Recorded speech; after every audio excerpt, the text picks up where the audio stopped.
Hello Sandy，聽唔聽到 ？OK， 聽到啊，係嘛？聽到。喺度啊，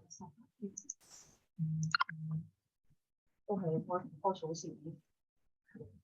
我覺得冇咁紅，我已經開咗。唔開咗。聽唔聽到啊？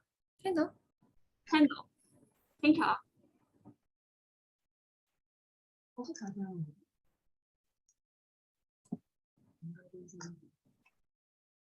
而家係咪可以開始？可以啦。Okay. So welcome to the focus webinar series by the Chinese University of Hong Kong on the contemporary management of lymphedema from gynecological cancer treatment. I'm Dr. Jacqueline Lee, Associate Consultant and Honorary Clinical Associate Professor from the Prince of Wales Hospital in Hong Kong. And today I also have my colleague with me, Dr. Carol Yang, Associate Consultant, together with me to chair this webinar. So the first talk today will be delivered by Dr. Sandy Wong. Dr. Sandy Wong she graduated from the Chinese University of Hong Kong in 2015, and then she started her training in obstetrics and gynecology in the Prince of Wales Hospital, and she attained her fellowship earlier this year. She has special interest in gynecological oncology. Today, she will share with us on the topic lymphadenectomy for gynecological cancer, causes and implications. So without further ado, let's start the webinar. We will share the screen right now. One moment, please.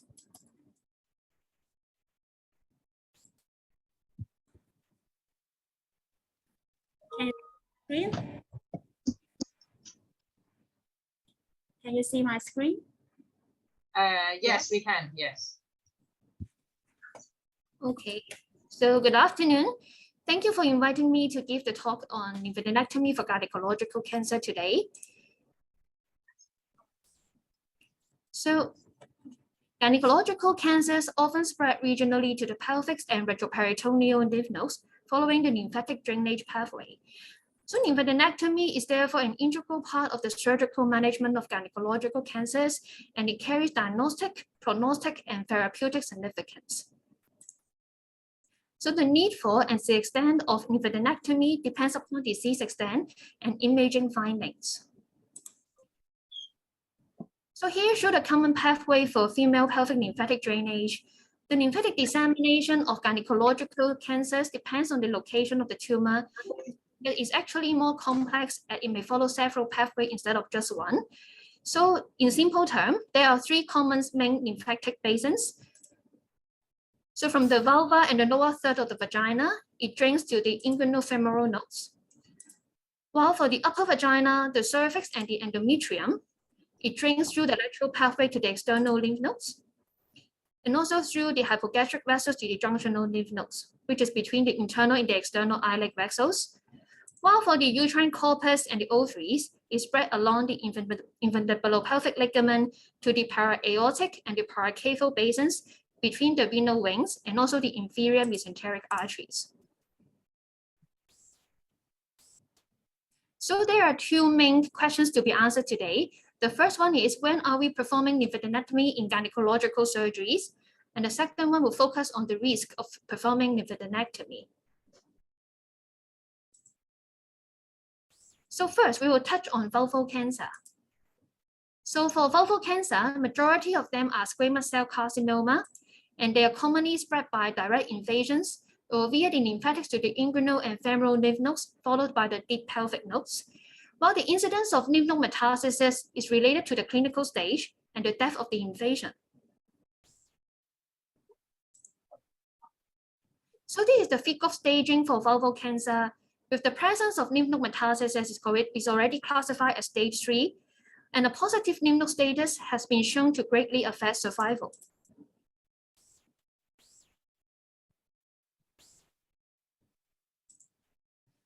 So the risk of nodal metastasis depends on the size and the depth of invasion of the tumor, as the risk of nodal metastasis is very small for early stage cancer, so it can be managed by one local excision only. While those with stage 1B or more disease should have broad lymph node dissection performed, and it should be performed through a separate skin incision we call a triple incision. This is associated with less morbidity. So for vulval cancer, if the lesion is located at the midline, bilateral groin lymph node dissection should be performed. While for lateralized lesion, which means that the lesions that are located about 1 centimeter separated from the midline structures, so ipsilateral groin lymph node dissection should be performed. And if that is positive, we'll perform contralateral lymph node dissection as well. And next, we will move to cervical cancer. So studies have shown that survival prognosis of cervical cancer is directly influenced by tumor stage, the presence of parametrial involvement, and also lymph node status. And it's also echoed here. So the presence of parametrial involvement and lymph node metastasis, they are independent prognostic risk factor for reduced survival. So staging of cervical cancer has used to be a clinical staging. However, progress have been made in the use of imaging modality to evaluate women with cervical cancer. So FIGGRAPH have also moved to a more surgical pathological staging system, and lymph node status have been incorporated into the updated version of FIGGRAPH staging in 2016. So for 1A1 disease, so the risk of lymph node involvement is very small. So lymphadenectomy is generally not recommended unless there is lymphovascular space permeation. However, if there is 1A2 or more disease, the risk of nodal metastasis raised to 2 to 8%. That's why pelvic lymphadenectomy is generally recommended. And this also applied to bigger tumor if we decide to proceed for surgical management.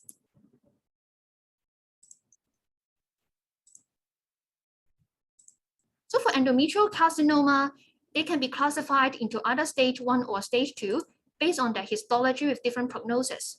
For type 1 cancers, they are endometrial adenocarcinoma, and they are mostly of low-grade disease and typically estrogen-driven, and they carry better prognosis. While for type 2 disease, they are often more aggressive and they carry a worse prognosis. To date, there is no standard protocol for the assessment of lymph node involvement in endometrial cancer, and lymphadenectomy is primarily used for staging purpose only. So the chance of lymph node involvement in very early stage disease is extremely low. So studies have tried to evaluate survival benefits of routine lymphadenectomy in early stage endometrial carcinoma, but there's actually no benefits in terms of overall and recurrence-free survival with early stage endometrial carcinoma. So lymphadenectomy should be performed only for patients at high risk of HIV disease to guide subsequent treatment decisions, such as the need of adjuvant treatment. But this message was also be echoed by another studies conducted in Japan, and it shows that in patients with intermediate or high risk of recurrence, combined pelvic and para-aortic lymph node dissection reduced the risk of death. And it also associated with a significantly longer overall survival and disease-free survival.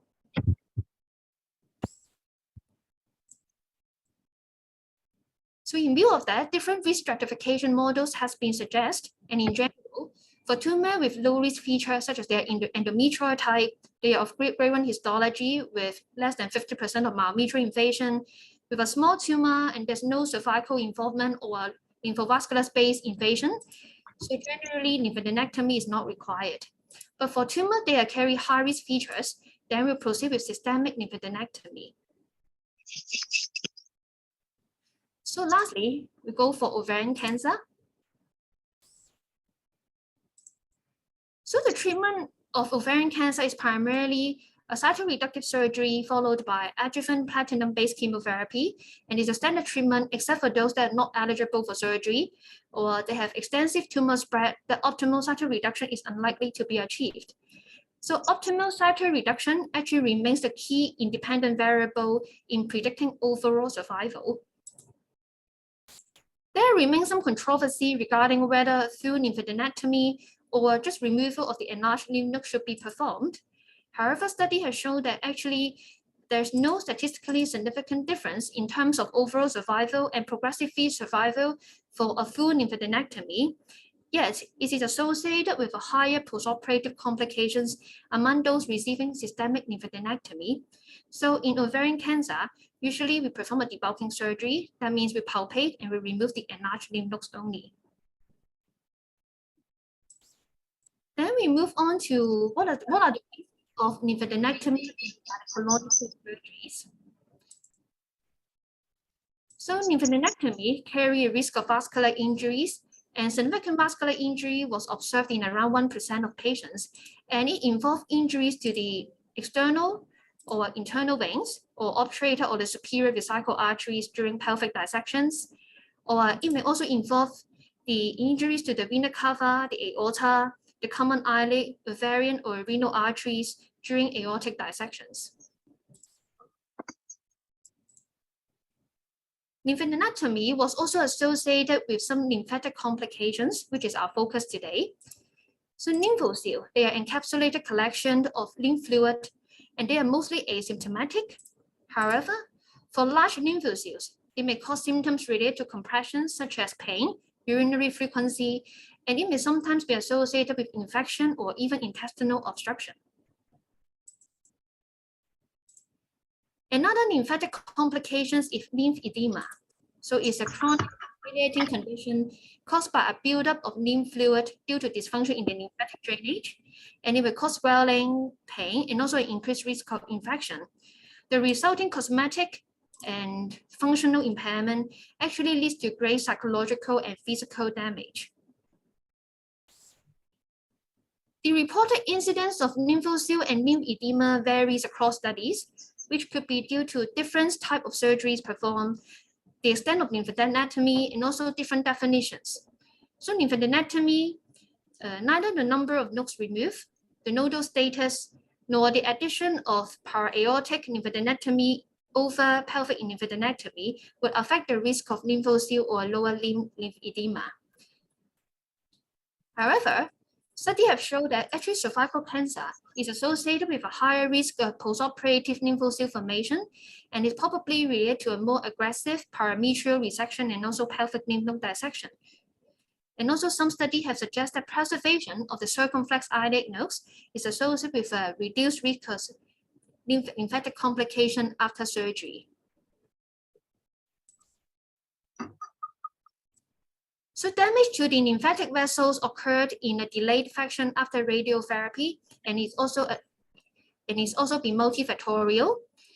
So it involved the formation of fibrous tissue that compress and also block the lymphatic flow. Also, lymphatic proliferation is inhibited by radiotherapy, preventing compensatory lymphatic vessel growth and further promoting lymphedema. Also, there is a stronger propensity for the lymph node to transform into fibrous tissue after radiotherapy if the nodal basin contains metastasis. Therefore, patients with lymph node metastasis undergoing radiotherapy are at increased risk of lymphedema compared to those without lymph node involvement. So as lymphadenectomy carries increased morbidity, so how can we reduce the risk of lymphatic complications in gynecological surgery? So the first thing is, we don't routinely perform full lymphadenectomy unless in selected patients that are at high risk of extrapelvic disease. And also, there's increased evidence suggests that incorporation of the sentinel lymph node mapping in gynecological surgeries can help reduce the morbidity of lymphadenectomy. So the sentinel lymph node mapping involves the injection of dye or radioactive tracers just next to the tumor. However, it carries high false negative rate if a standard section is just performed. Yes, now we incorporate the ultra staging combined with immunohistochemistry, and it increased the sensitivity to detect low volume metastasis.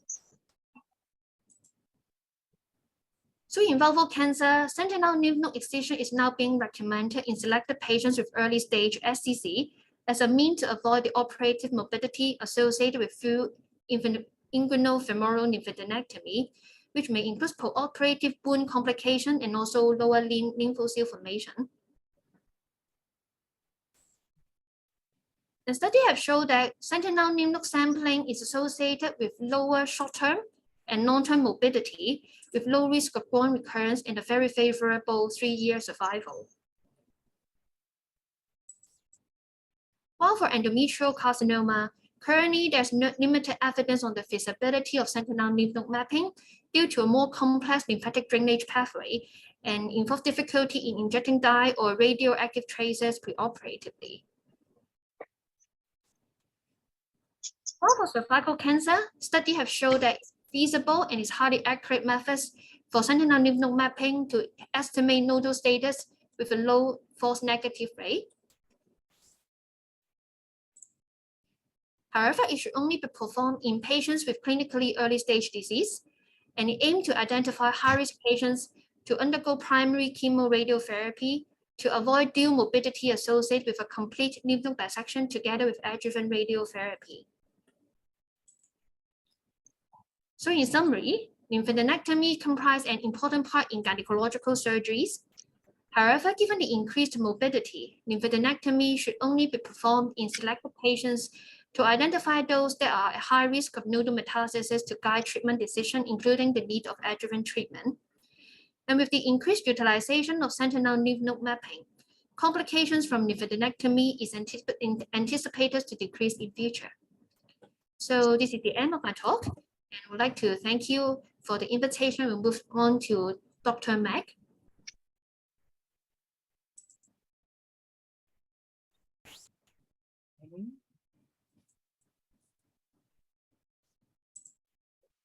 So we will have some Q&A sections before Dr. Mac talks to us. So if you have any questions, you can enter it in the Q&A box.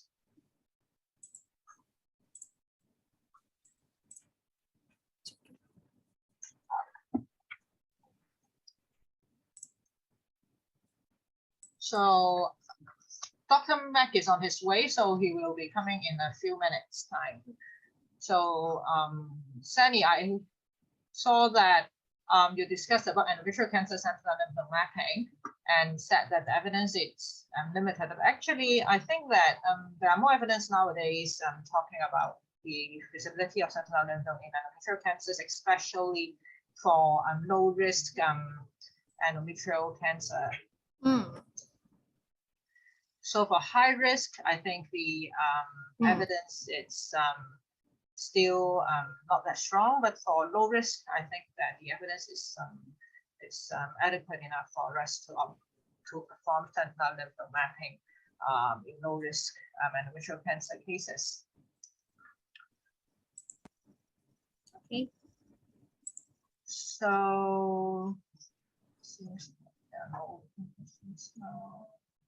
So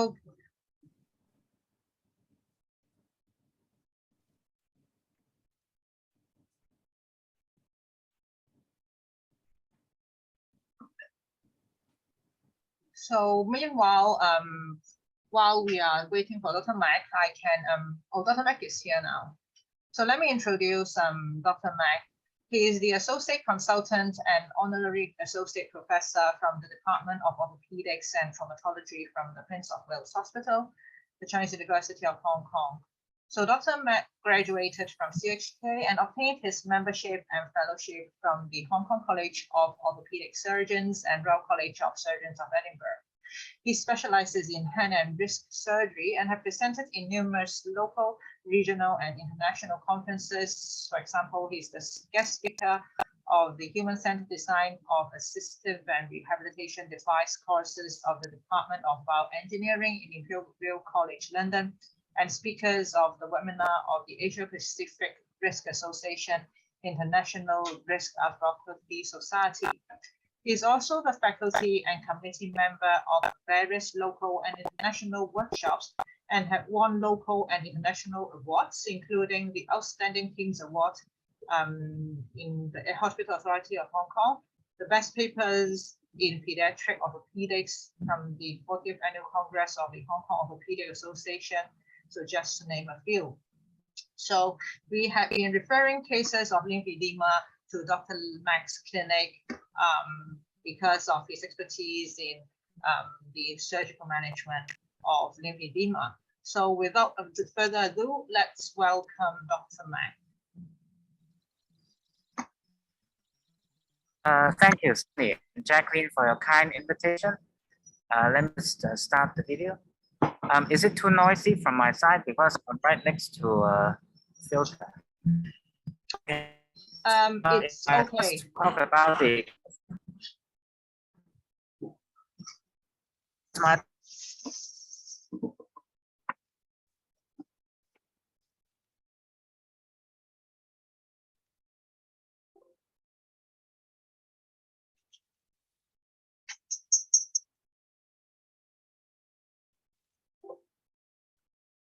Sorry, Dr. Mac.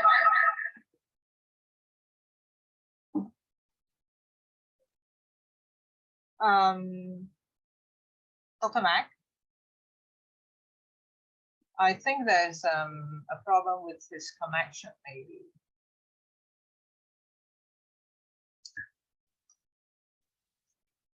Oops. Okay.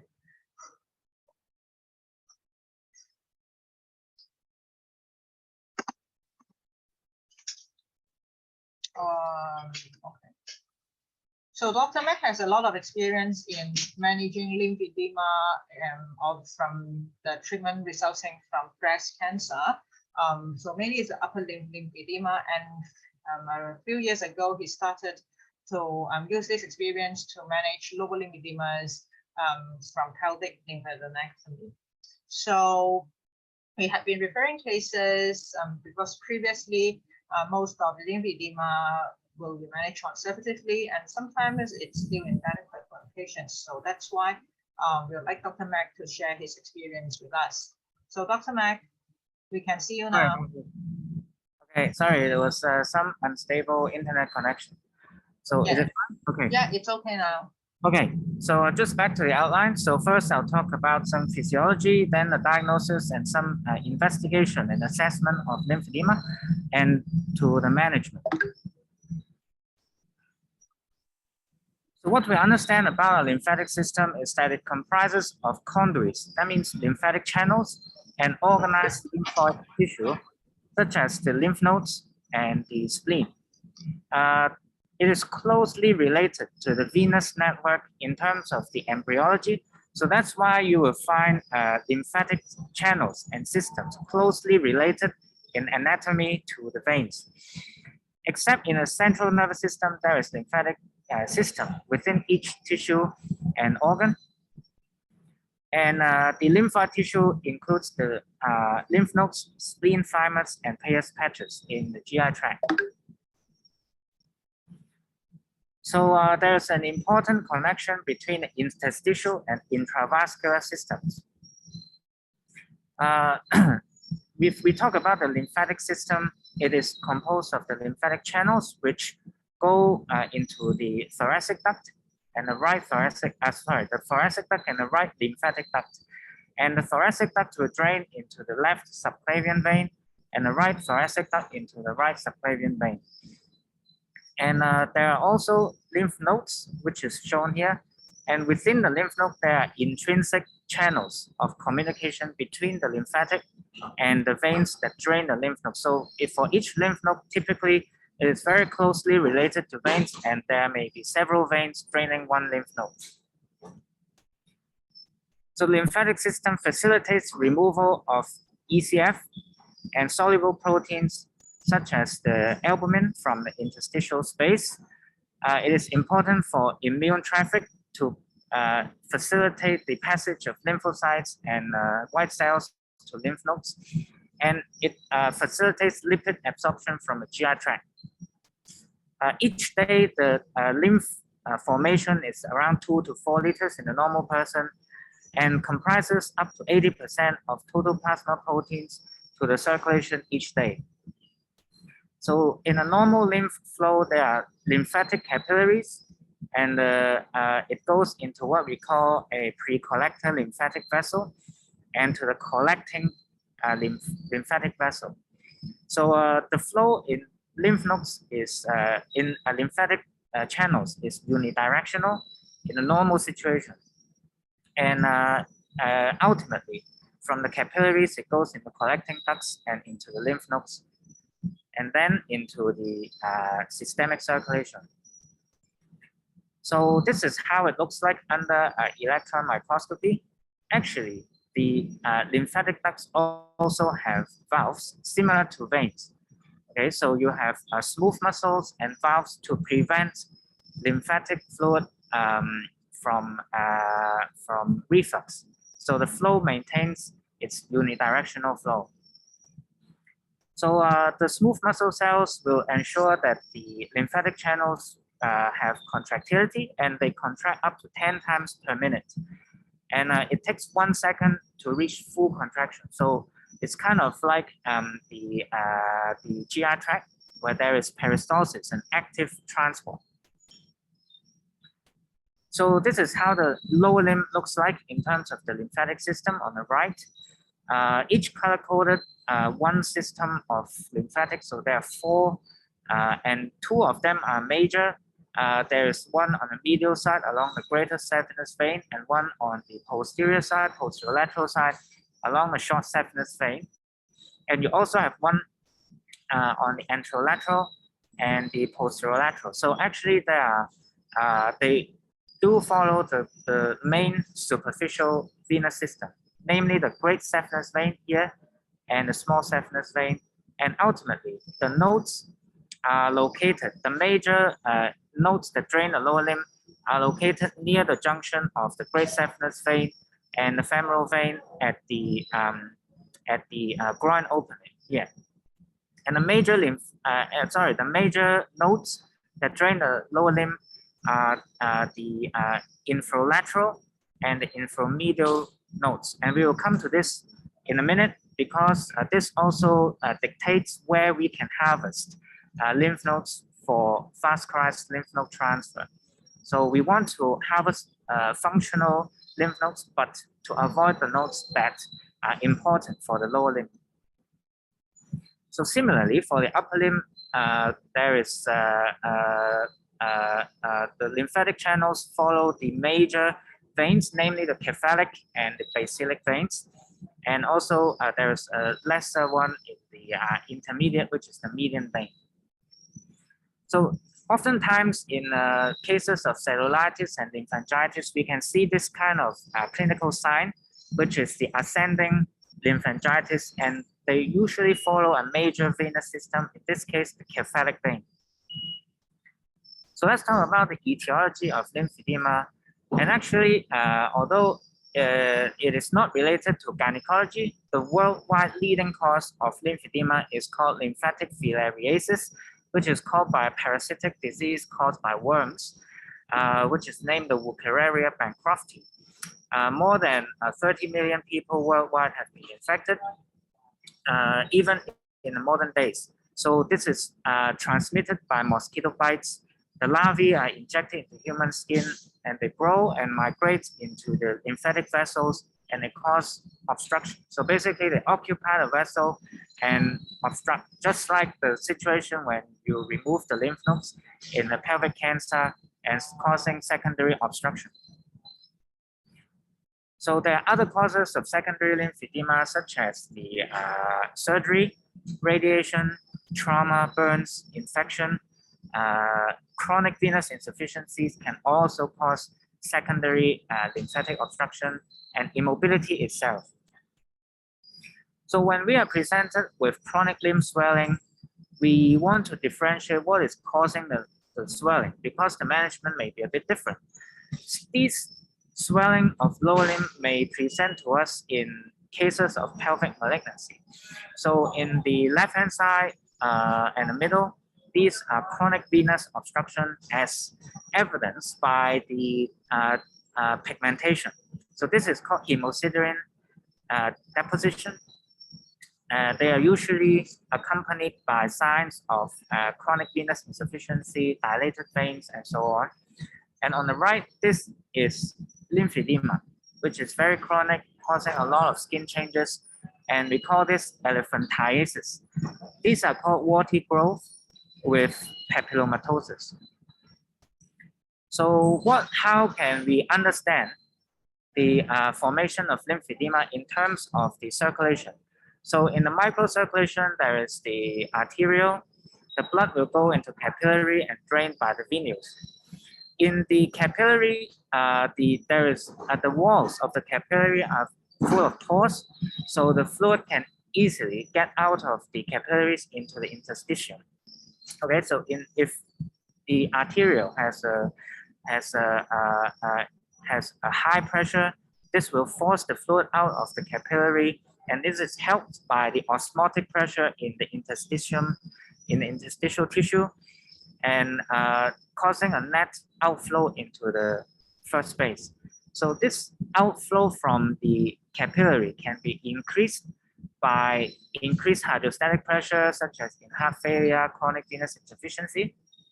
Okay, it can be caused by decreased capillary osmotic pressure. Okay, so the osmotic pressure pulling the fluid back in the circulation is decreased in nephrotic syndrome, hypoalbuminemia, and if the permeability of the capillary is increased, such as in burn infection, this can also lead to swelling. That's why in infection, burns, trauma, there's soft tissue swelling. So if there is lymphatic obstruction causing increase in the osmotic pressure in the interstitium, this will lead to outflux of the fluid. Why is there increased osmotic pressure? Because of the increased deposition of protein leaking from the lymphatic. So lymphatic obstruction can cause protein leakage or even lymphorrhea, and a venous obstruction can cause hemosiderin deposit. And in chronic venous insufficiency, there is abnormal reflux of the venous blood into the superficial veins. So normally the superficial blood, the blood in the superficial veins drain into the deep veins, but in an incompetent situation where the valves are refluxing and the perforating veins are incompetent, the reverse will happen. Such as shown in this ultrasound video, the blood is bidirectional across the valves. So in chronic venous insufficiency, we can note that there is increased telangiectasia, there may be dilated veins, varicosities, there can be pitting edema, this one is called lipodermatosclerosis. So the skin is hardened and pigmented, and there is ulceration, which can be active as well. So hemosiderin deposition is a common feature, such as in these pictures. There's also a phenomenon called the May-Turner syndrome caused by chronic DVT caused by left eyelid vein compression, which can also be caused by pelvic mass, okay, causing thrombosis and venous obstruction. So not all swollen lower limbs are due to lymphedema. It can be due to venous insufficiency, lymphedema, or combination of both. So let's concentrate on the lymphedema. It is defined as, let me just go back to it is defined as an edema of greater than 3 months duration that does not subside upon elevation of the affected site. So this is a clinical diagnosis, and a pathological diagnosis is the swelling of soft tissue resulting from the accumulation of protein-rich interstitial fluid in the subcutaneous tissue caused by low output failure of lymph. So this is what happens in chronic lymphedema situation. There's a lot of fluid, yes, but also apart from fluid, you can see a lot of fat and fibrotic tissue. So this is called accumulation of fibroadipose tissue. This is caused by chronic lymphatic obstruction, increasing the proliferation of fibrosis and adipose tissues. So the lower limb lymphatic actually drain into the major site is the medial part of the inguinal lymph nodes. Okay, the inguinal lymph nodes are divided into the deep and superficial, and the deep follow the greater saphenous vein and drain into the femoral vein and into the external iliac. And the superficial lymph nodes are arising along the SCIV, which is the superficial circumflex iliac vein, which is the usual area that we harvest the groin fat. So the major drainage occurs on the medial side, medial to the femoral vein. That's why in the anatomy of the femoral canal, we have the IVAN, so I is on the medial side. And then we have the vein and artery and the femoral nerve. So the important ones draining the lower limb are medial to the femoral vessels. And the superficial lateral ones are not as important in draining the lower limb, and they can be harvested in vascularized groin lymph node transfer. So because in pelvic surgery, oftentimes the deep lymph nodes along the external iliac and the external iliac and common iliac lymph nodes are affected. So this will definitely affect the drainage of the lower limbs. So the consequence of this chronic obstruction is evident here. Okay, this is a lady with pelvic surgery and RT resulting in very chronic changes. So this is the left lower limb. So on the right, you can see in 2017 and 2018, she has been admitted to our orthopedic ward more than 30 times. Okay, many very frequent hospitalizations and lymphangitis occurring very often. So for this patient, unfortunately, I think the only thing we can offer for her is an amputation of the left, probably a below knee amputation to control her infection. Okay, so the skin changes you can see here are termed hyperkeratosis with some nodular fibrosis, papillomas, and also leakage of lymph from the skin.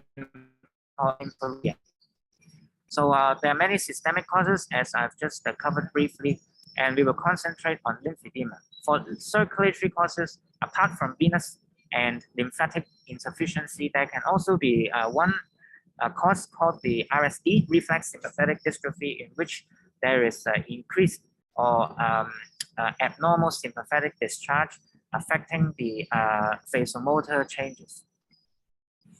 So on the history side, we have to elicit any signs or any symptoms of RSD, any drug use which may cause the edema, history of neoplasm, systemic disease, the sleep apnea, and in physical exam, we have to differentiate pitting from non-pitting edema. This is very important in the staging of lymphedema, which I will go through in a short while.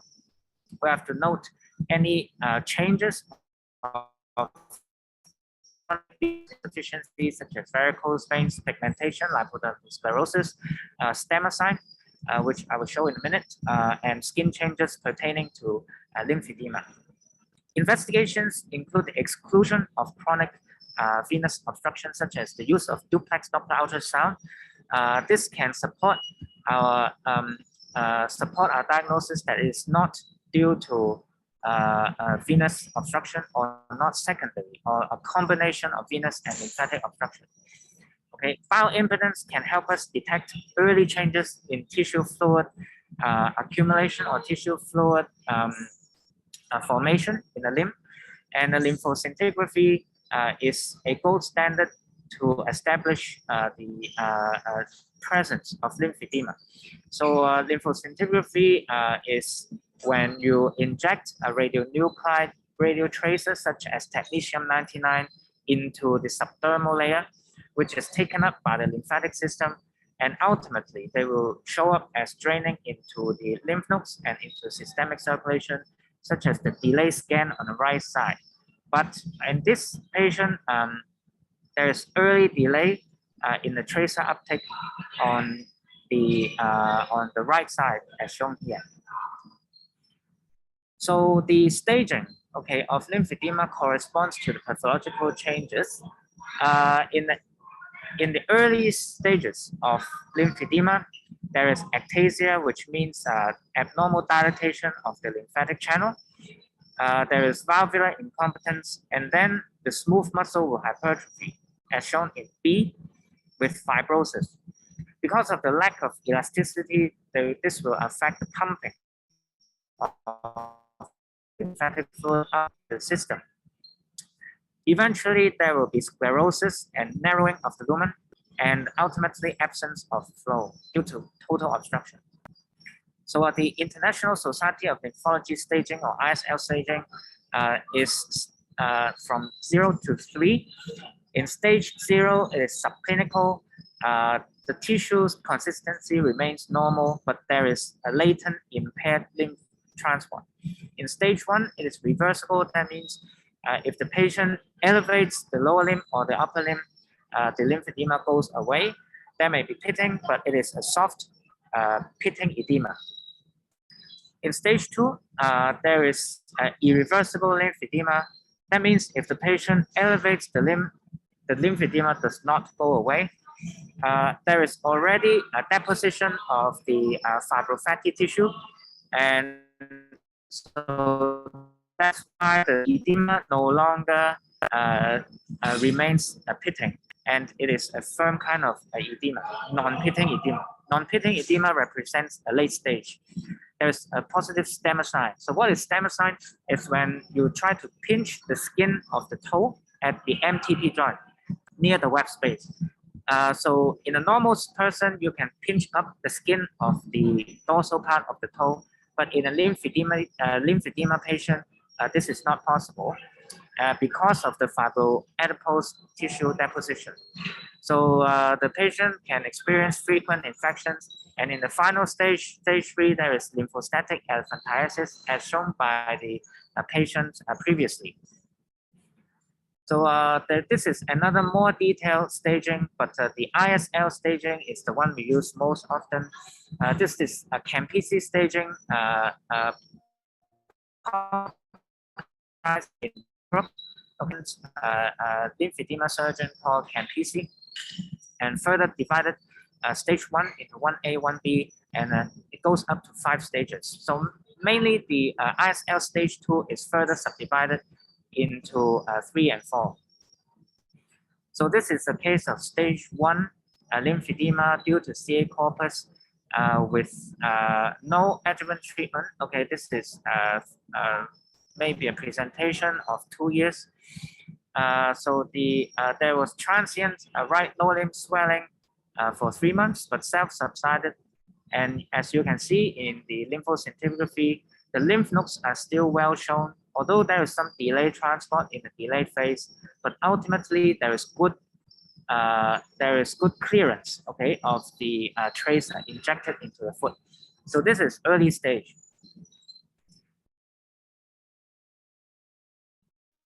Although she has, this is another patient with upper limb lymphedema, okay, on the left side. So this is right, this is left side.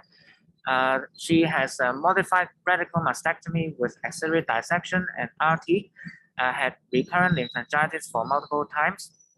There is no swelling, and both upper limbs look exactly the same. So we can see the presence of lymph nodes in the axilla and also some lymphatic channels. And ultimately, in the delay phase, there is clearance, okay, of the fluid from the hands. So there is still lymphatic function in that patient. This another one is a stage 2 lymphedema. A 59-year-old male with primary lymphedema with onset in early childhood with recurrent infections and no family history. So this is not an acquired secondary lymphedema. As shown in the lymphoscintigraphy, there's absolutely no uptake, and all the tracer is remaining in the hand only. So total lack of lymphatic transport. So this is primary lymphedema. Sorry, is my internet connection okay? Can you see the video?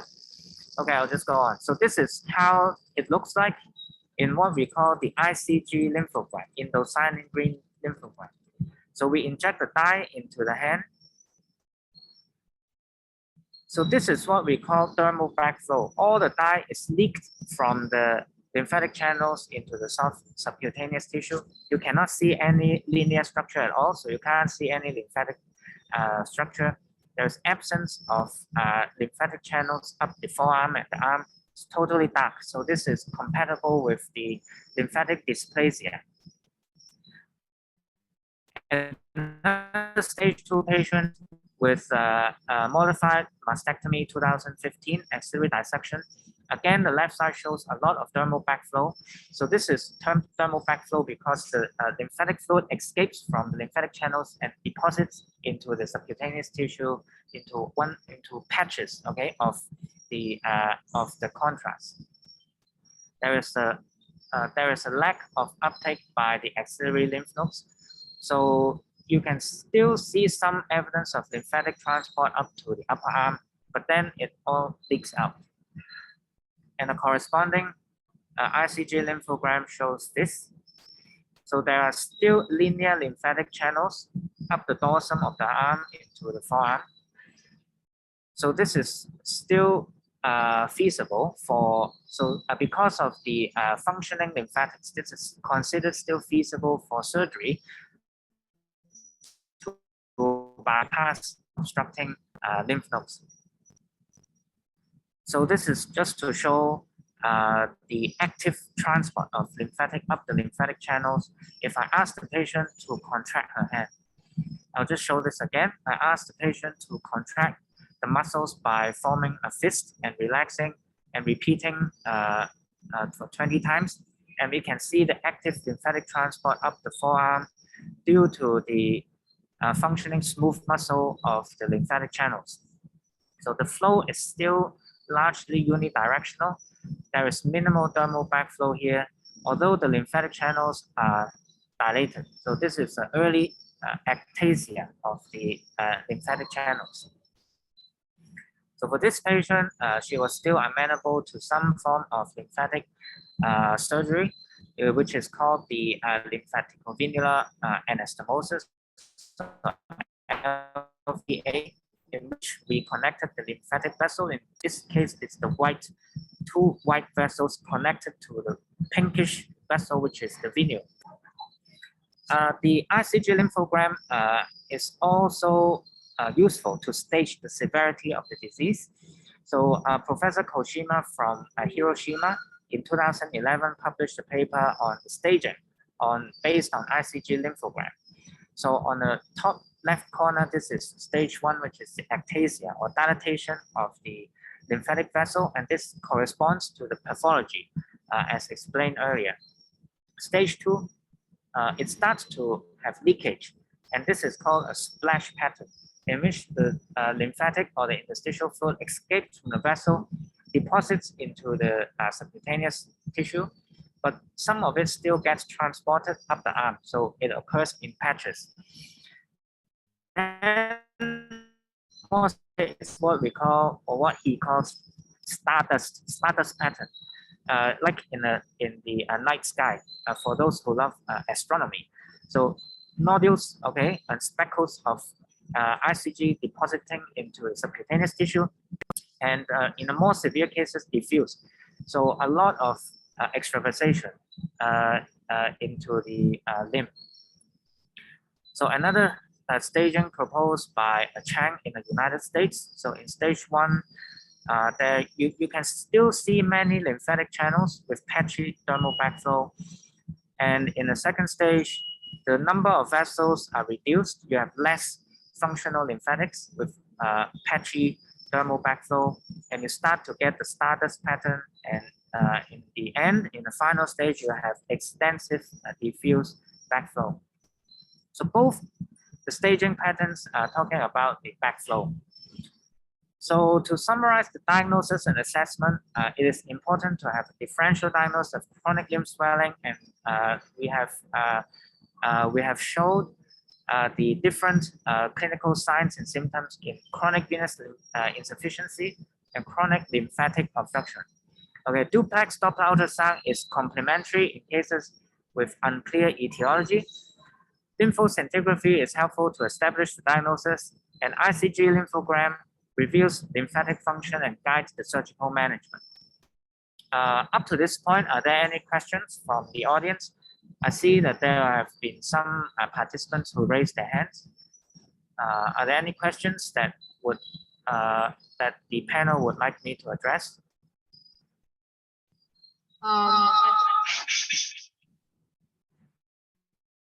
Michael, I think you can continue first and we can leave all the questions in the end, maybe.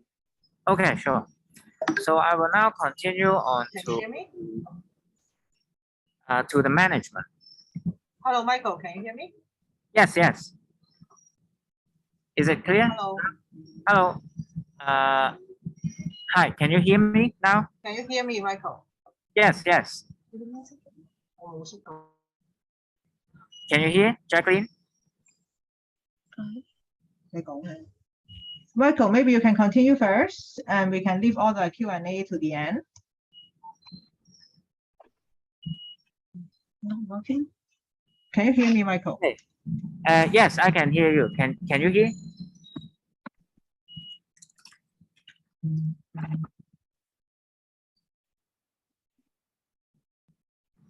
Is it clear now? 係咯，聽唔到，你係咪熄晒聲？唔係開咗。Hi, is there no sound from your side? It's all right now. It's We all can right. hear. Yeah. Sure. Okay, so I'll continue. So I'll talk about the management, okay, of lymphedema, and it is important to know the most important management in the first line is conservative treatment. Okay, so the what we call the complete decongestive therapy is the most important part.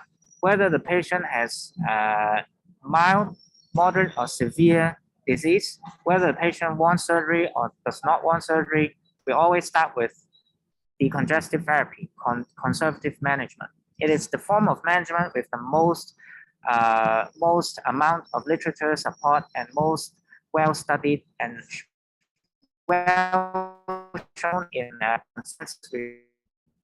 Okay, so it has been shown in a large study to have a 47% reduction in excess lymph volume at 1 year after the start of conservative treatment, and a systematic review in 2020 of 14 studies, including a few RCTs, showed the lymph volume reduction in 13 out of 14 studies, and 11 out of 14 studies showed improvement in QOL.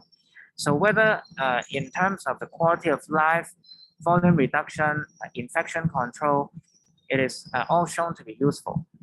So it is important to have a very well-formed kind of a systematic approach to complete decongestive therapy. So we have to follow a protocol which includes several elements, such as the assessment, including the volume assessment, joint range of motion, the scar and skin condition, and objective measurements such as the bioimpedance, which I'll come to in a minute.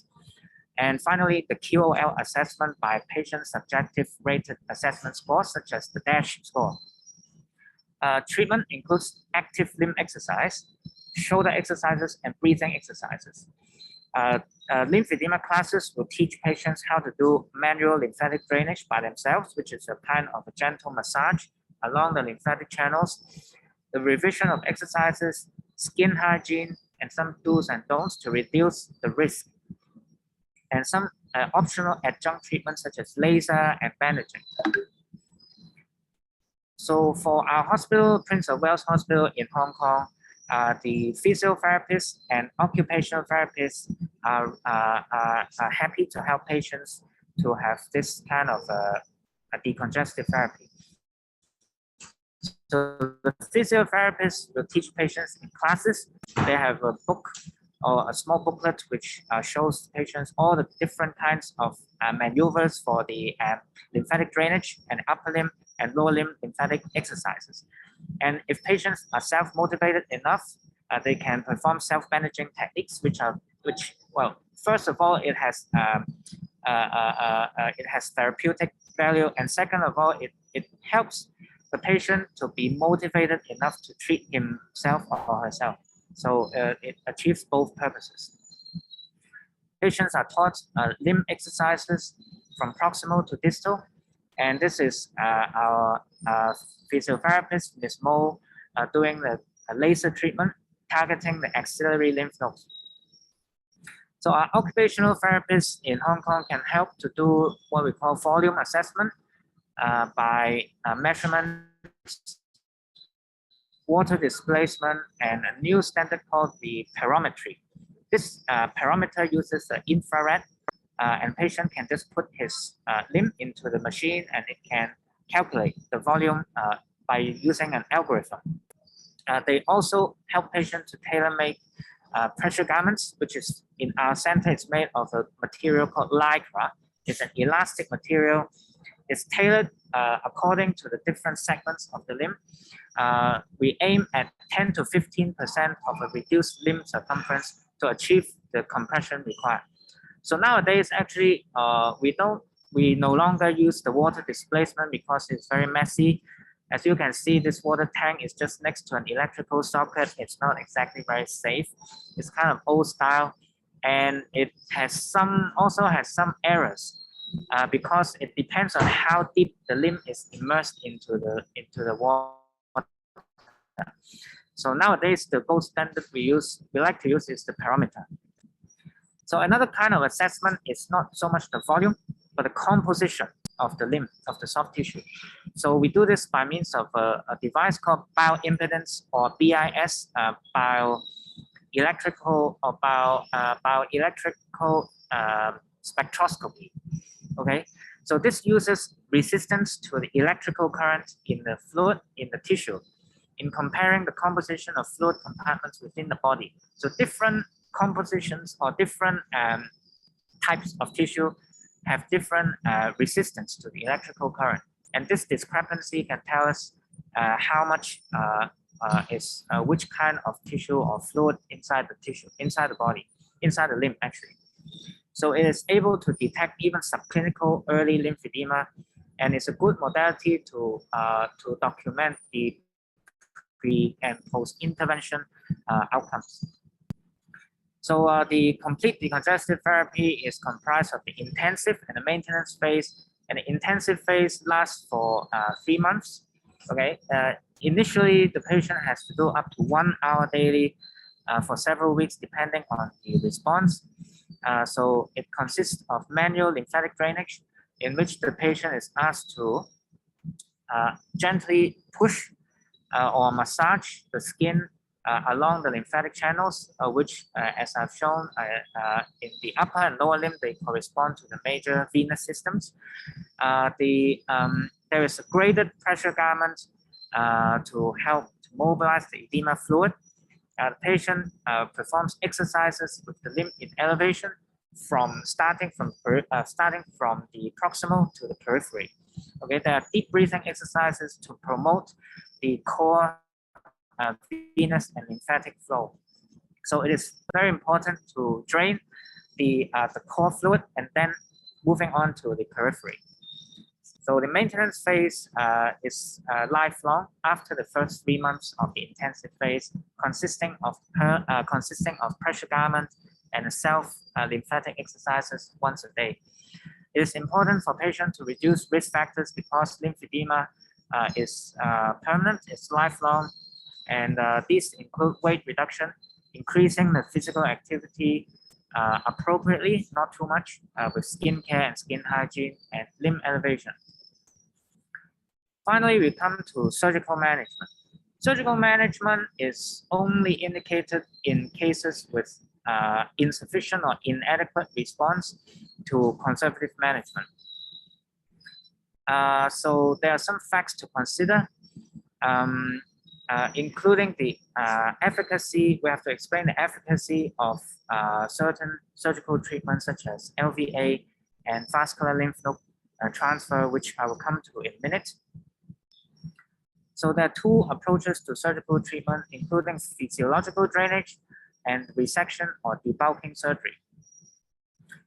For the physiological drainage types, we aim to maintain the normal lymphatic function of the limb by means of transferring tissue rich in lymphatics, such as the muscle. The second one is by bypassing the obstruction. Because of the lymph node resection, actually the lymphatic channels are still there in the limb. They're still remaining in the limb. In the early stage of lymphedema, they are quite functional. So we want to harvest or utilize the remaining function of the lymphatic channels by bypassing the site of obstruction, which is the area of the lymph node resection, by means of lymphatic to vein anastomosis. And the third one is lymph node transfer, by transferring a functional lymph node to simulate or to stimulate the formation of new lymphatic channels. So these are the three different kinds. LVA, which is lymphaticovenular anastomosis, and we call this the venular anastomosis because we want to utilize the small veins. Vascularized lymph node transfer and muscle transfer. In this case, is by using the LD muscle, latissimus dorsi, by mobilizing the distal part and interposing into the axilla to replace or replenish the deficient lymphatic tissue after axillary lymph node dissection. And we also supplement this with the greater saphenous vein harvested from the thigh, including the surrounding lymph nodes, and connecting it to the vein of this area. So first, I can elaborate a little bit more on this muscle transposition technique. So this is the LD muscle together with the skin flap. In many patients with axillary dissection and RT, there is also a side effect called the contracture. So because of the fibrotic and shortened soft tissue, this will cause an inability to elevate the arm because of the tight soft tissue. So if we use this as a flap to replenish, increase the size of the soft tissue, the patient's range of motion can increase and the shoulder can elevate higher up. So together with the greater saphenous vein and the lymphatic tissue around this vein, this is anastomosed to a vein in the recipient site, okay, to increase the amount of lymphatic tissue. And this is, although this is non-vascularized, this can still be left viable because of the nourishment by the muscle. Because the muscle is a very vascular soft tissue bed, which can theoretically keep the lymph node tissue viable. So this is after surgery. The second technique is the lymphaticovenular anastomosis, LVA. Actually, this concept was first proposed by Jacobson as early as 1962, but is popularized in Japan by Yamada and later on by Professor Koshima. The rationale is that the lymphatic and vein are very close in the embryonic origin. There is a strong self-repairing power of the lymphatic, and the lymphatic pressure far exceeded venous pressure during active contraction because the venous system does not have muscle cells and it's a kind of a passive system, but the lymphatic can contract. But however, Professor Koshima found that the pressure in veins is still sometimes too high, okay, resulting in a backflow back into the lymphatic and causing failure or thrombosis in the lymphatic system. It is sometimes difficult to find a large lymphatic trunk, and a lot of these lymphatics in a chronic obstruction have low pumping function, especially in the late stage because of the chronic obstruction. So he found a way around this is to use very small veins, because small veins such as venules have small pressure, okay? The smaller the vein, the smaller the pressure. So he found that the best size is those less than 0.8 millimeter. And this became what is termed the super microsurgery because of this need to find small vessels smaller than 0.8 millimeter. And this exceeded the microscope resolution and the instruments at that time. So this started a whole branch of new technique called super microsurgery. So the first step is to use ICG lymphogram to stage the disease. If this is an early stage or a moderate stage in which the lymphatics are still functioning and there you can still see the linear pattern, this can be feasible to perform the LVA. And in Koshima's hand, he routinely does this surgery under local anesthesia with small transverse incisions less than 3 centimeters in length. Sometimes the lymphatic vessels are down to 0.2 millimeter in caliber, and the venule down to 0.5 millimeter, such as shown in this wound. And there are several ways to connect the two tissues.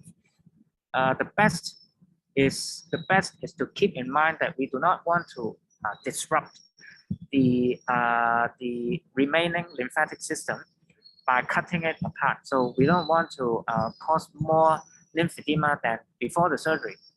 So that's why there are different surgical methods to keep or to maintain the original lymphatic function by means of side-to-side repair, end-to-side repair into the vein, or keeping the lymphatic intact and using the end of the vein to connect to the side of the lymphatic to retain as much lymphatic function as possible. And several studies have shown the efficacy of LVA since year 2000 by Koshima's first paper. So in this Campisi study in 2010, he recruited 1,800 patients, and actually Campisi is the most prominent lymphedema surgeon in Europe, reporting up to 67% volume reduction with significant reduction in cellulitis. So lymph node transfer is by harvesting healthy lymph nodes from one region and transplanting them to either the site of the injury, such as the axillary or groin, or non-anatomic areas such as the wrist or any swollen area. The donor site can be from the inguinal lymph node, supraclavicular lymph node, etc., as long as it does not drain the limb involved. Okay, so it is it's a currently established technique using a method called the vascularized transfer, similar to a flap. So the transplanted lymph node is said to develop a new drainage pathway by a suction pump effect. So this suction pump effect is apparent immediately after transplantation because the lymph node can already suck out the interstitial fluid and pump it back in systemic circulation. And in the long term, it was postulated that the lymph node can promote new lymphatic vessels to be generated, which is termed lymphangiogenesis, by means of secreting a factor called VEGF-C, okay, vascularized endothelial growth factor C. So it is first described in 2004, popularized subsequently in Europe, and also by Lin in Taiwan,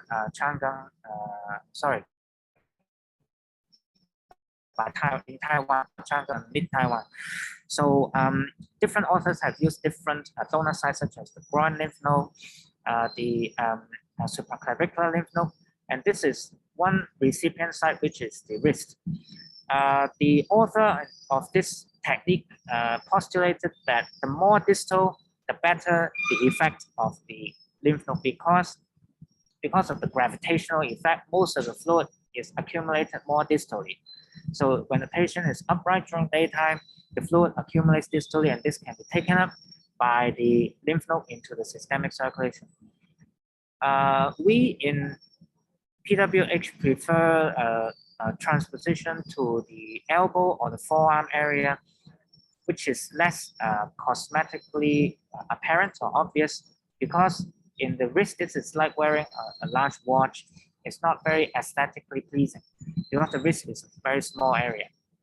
So our preferred site is the forearm, and some people prefer to place it in the axilla, particularly if the patient has axillary contracture to replenish the skin and improve the range of motion.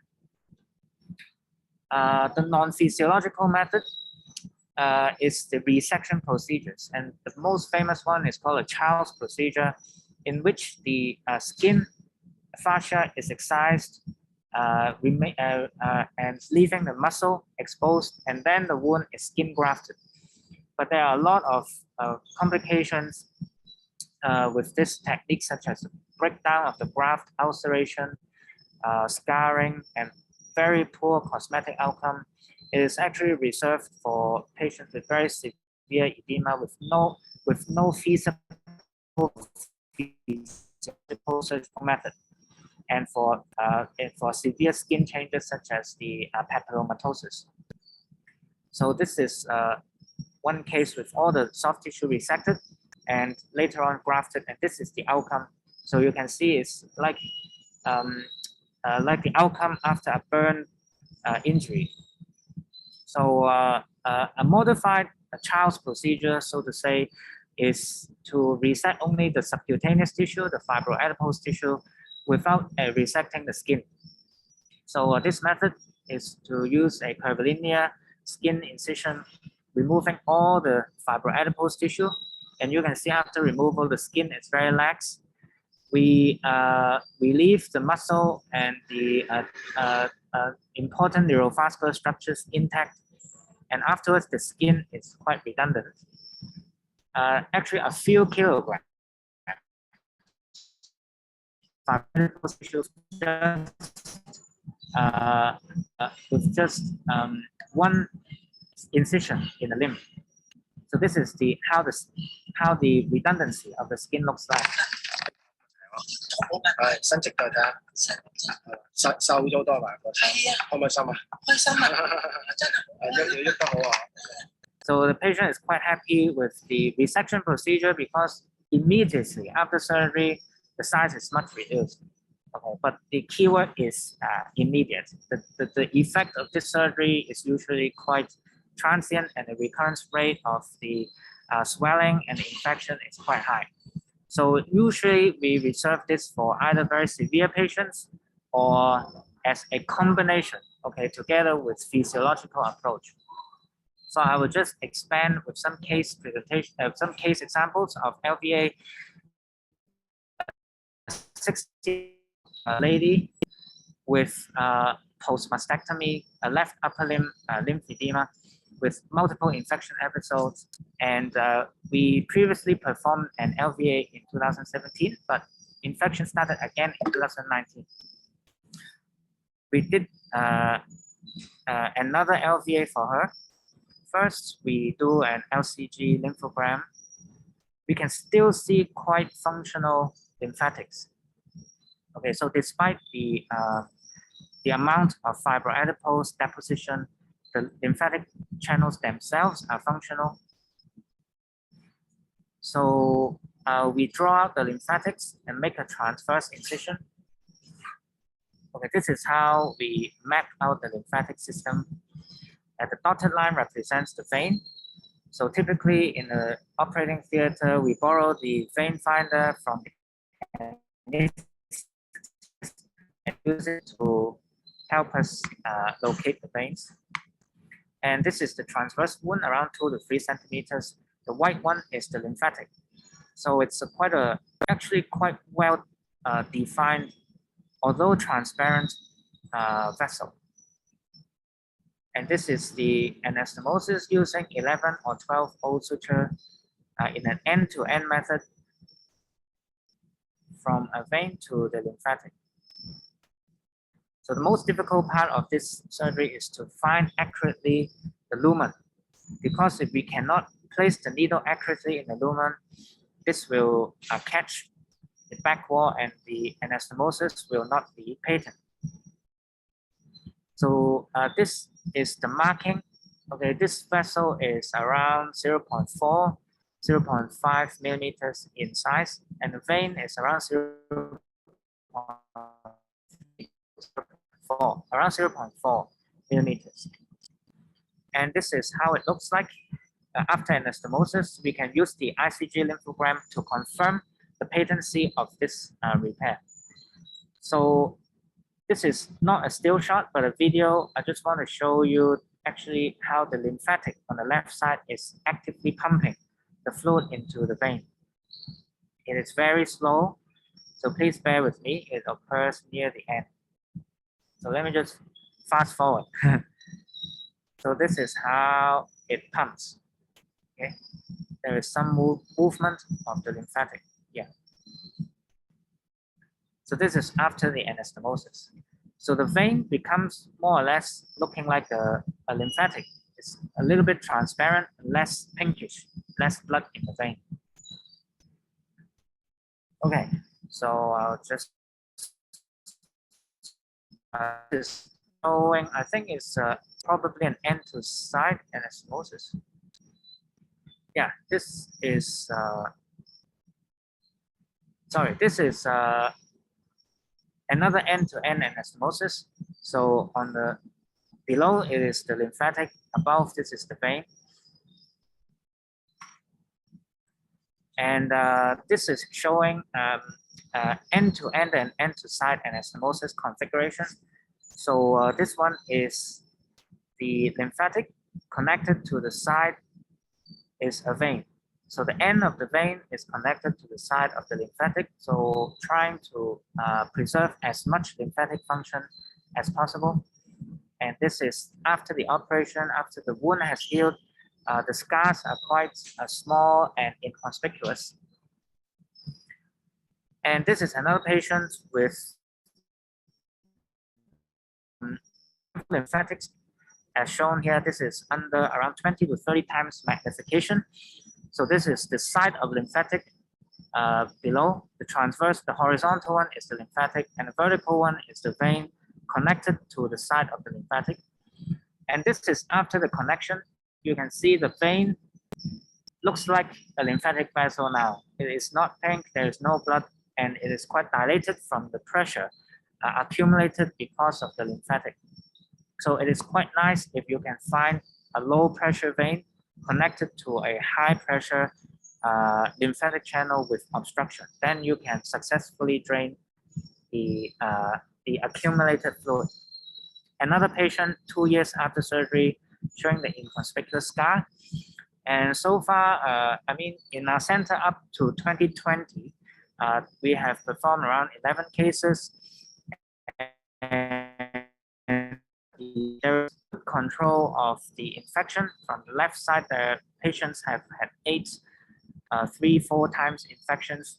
And so far in the post-operative outcome, the amount of infection is a bit less, averaging around 0.17 episodes per year per person. Okay, down from 4.3. So it's quite promising. There is a small reduction in size. However, this is not very clinically significant, although it is still present with the volume differential reduction of 13%. But usually, some patients report, although there is not much difference in size, okay, as evidence on the right side, but some patients can tell you that they feel less tense or less tight after your surgery. So this is how a vascularized lymph node is done by how the lymph node from the groin and insetting into the forearm. And we use a method called reverse mapping with radionuclide scan to try to avoid the important draining lymph node for the lower limb.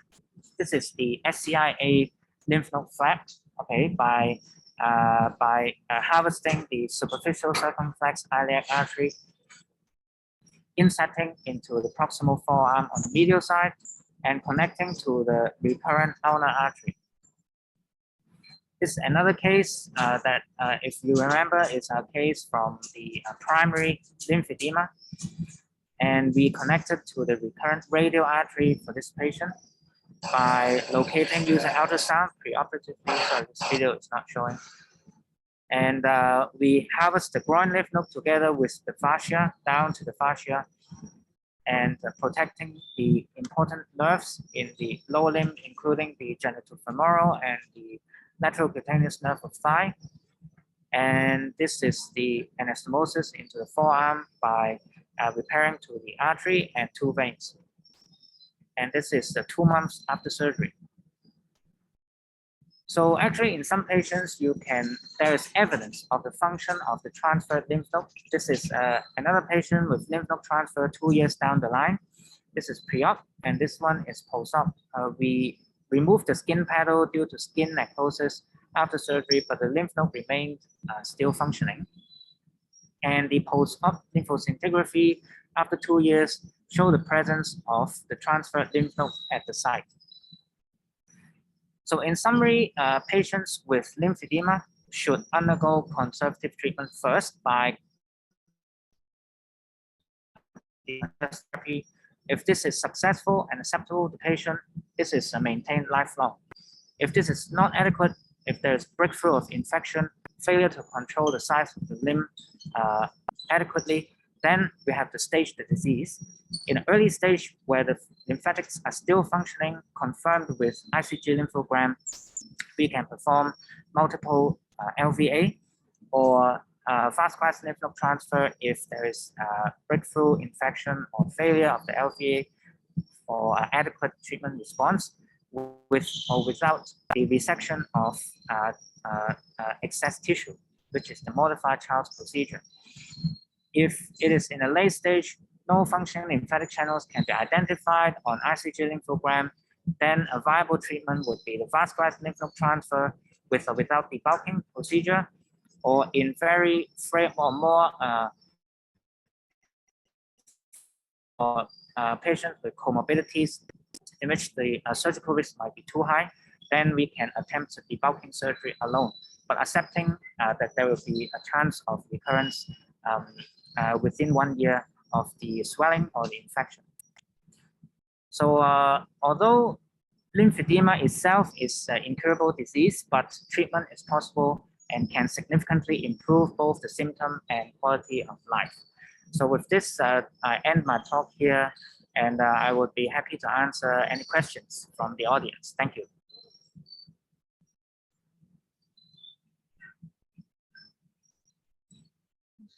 Thank you, Dr. Mack, for the very informative talk. So we are all delighted to know that there are now so many treatment options for patients with lymphedema, and I'm sure our patients can benefit from them. So I see that there are no burning questions in the chat room. So due to the limit of time, I think we will end this webinar if there are no questions from the audience. So if you can think of any questions afterwards, so please email us and we will answer them. So thank you very much for taking part in this webinar. So we will be showing a QR code. So if you need to have CME points, so please use that QR code to have that to obtain the CME points. So we welcome you to our future webinars in the Focus webinar series. So thank you very much for attending. Thank you, Jacqueline and Sani, for your invitation. Yeah, thank you, Michael. Thank you. It's very informative, your talk. I learned so much about lymphedema. Happy to share. Thank you. Thank you. Bye-bye. Bye-bye. Bye-bye.